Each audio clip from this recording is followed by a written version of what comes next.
Welcome back to my channel.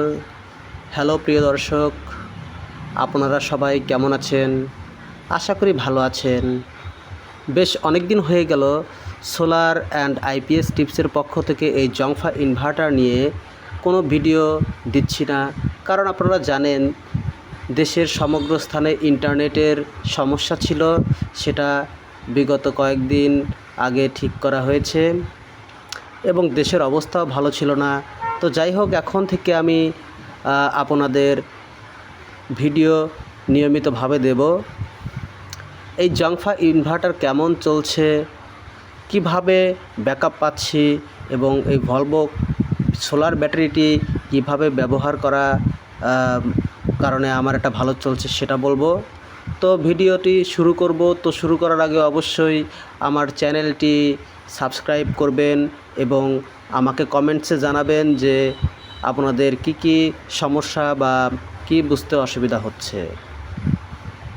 প্রিয় দর্শক, চলুন আমরা ভিডিও শুরু করি। আজকে আমি বেশ কিছু কমেন্টের উত্তরও দেব। প্রিয় দর্শক, এই জংফা ইনভার্টারটি দেখুন লাগানো হয়েছে। আপনারা প্রথম জংফা ইনভার্টার যখন কিনবেন তখন জংফা ইনভার্টার আপনার ব্যাটারিতে প্রথমে সংযোগ স্থাপন করবেন। যেভাবে আমি এই ব্যাটারির পজিটিভ প্রান্তের সাথে এই লাল তারটি লাগিয়েছি এবং ব্যাটারির নেগেটিভ প্রান্তের সঙ্গে আমি কালো তারটি লাগিয়েছি। আপনাদের প্রথম কাজ এটা। তারপরে আপনারা দেখতে পাচ্ছেন এখান দিয়ে কালো একটা তার বেরো হয়েছে। এটা আপনাদের বাসাবাড়ির যে পল্লী বিদ্যুতের লাইন আছে, সকেট আছে, সেই সকেটের সঙ্গে এই প্লাগটি লাগিয়ে রাখবেন। এই প্লাগটির কেনার সময় এই প্লাগ ছিল না। আমি এই প্লাগের মাথা কেটে দুটো তার পেয়েছি, একটি লাল এবং কালো। লাল তারটি আমি প্লাগের এক প্রান্তে সংযোগ দিয়েছি এবং কালো তারটি এক প্রান্তে সংযোগ দিয়েছি। আপনারা যখন কিনবেন আমার মতো আপনারাও প্লাগের মাথা কেটে দেখবেন লাল এবং কালো। অবশ্যই লাল প্রান্তটি আপনার বাসাবাড়ির যে বিদ্যুৎ রয়েছে সেই বিদ্যুতের অবশ্যই যে প্রান্ত টেস্টার জ্বলে সেই প্রান্তর সঙ্গে যেন এই প্লাগের লাল প্রান্তটি ঢোকে এবং যে প্রান্তে টেস্টার জ্বলে না সেই প্রান্তে এই কালো তারের লাইনটি যেন ঢোকে, এটা অবশ্যই মাথায় রাখবেন। প্রিয় দর্শক, আপনারা কমেন্টসে জানিয়েছেন, কিছু ব্যক্তি কমেন্টসে জানিয়েছেন যে এই জংফা ইনভার্টারটি কারেন্টে যদি লাগিয়ে রাখি সারাক্ষণ, তাহলে যখন ব্যাটারি 14.8 বা 14.7 হয় তখন মাঝে মধ্যে অটো কাট হয় না এমন কথা বলেছেন। দেখুন প্রিয় দর্শক, এর একটা চাইনিজ ইনভার্টার। এই চাইনিজ ইনভার্টারের দাম প্রায় 2300 থেকে প্রায় 2700 বা 3000-এর মধ্যে। এত অল্প দামে আপনি একটি আইপিএসের স্বাদ পাচ্ছেন। তো এটাকে ব্যবহার অবশ্যই একটু যত্ন সহকারে করবেন। তো কিভাবে করবেন তো চলুন দেখিয়ে দিই, তাহলে আমার মতো আপনারা অনেক সুন্দরভাবে ব্যাকআপ পাবেন এবং ব্যাটারি সহ জংফা ইনভার্টার ভালো থাকবে। তো চলুন বলি সে কথাটা। এই ব্যাটারি 30 অ্যাম্পিয়ার হতে পারে, অথবা আপনারা এর চেয়ে বড় ব্যাটারি নিলে ব্যাকআপ বেশি পাবেন।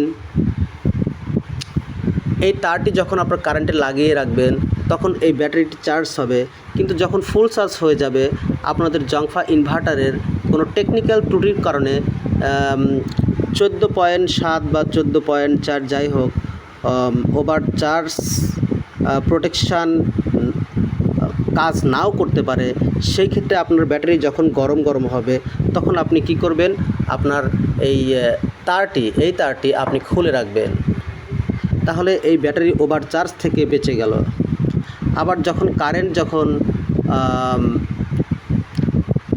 যখন চলে যাবে তখন আপনার এই পাশ দিয়ে দেখুন, এই পাশ দিয়ে এটা হচ্ছে আউটপুট। এইখানে আপনার ফ্যান বা লাইট, যে কোনো কারেন্টের ফ্যান লাইটের যদি সংযোগ দিয়ে রাখেন তাহলে কারেন্ট চলে গেলে তখন এই প্রান্ত থেকে আপনি আপনার বাসাবাড়ির লাইট ফ্যান সহজেই চালাতে পারবেন।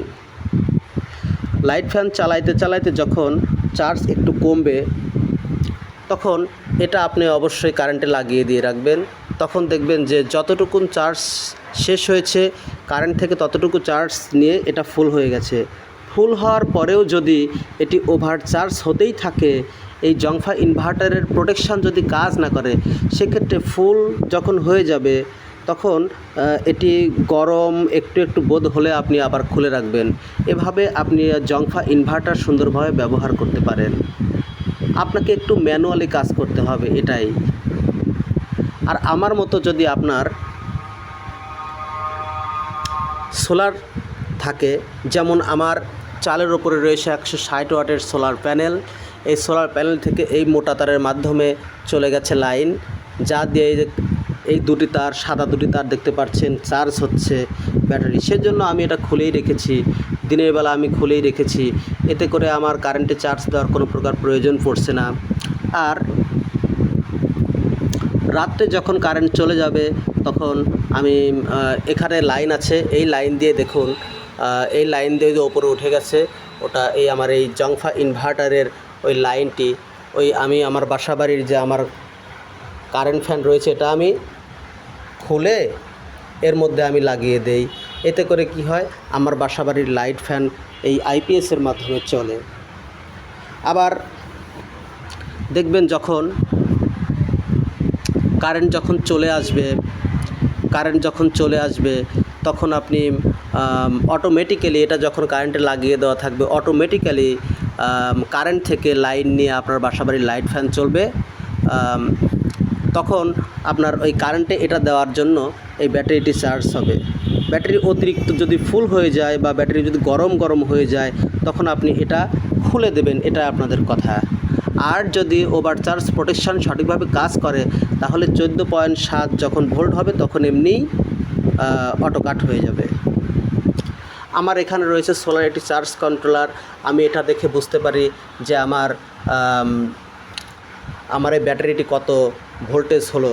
যখন 14.7 আমার এই কারেন্টের থেকে চার্জ হয়, তখন আমি এখানে দেখতে পারি, তখন আমি এই কারেন্টের লাইনটি খুলে রাখি। আমি বেশিরভাগ আমি কারেন্ট থেকে চার্জ করি না, কারণ আমার সোলার রয়েছে।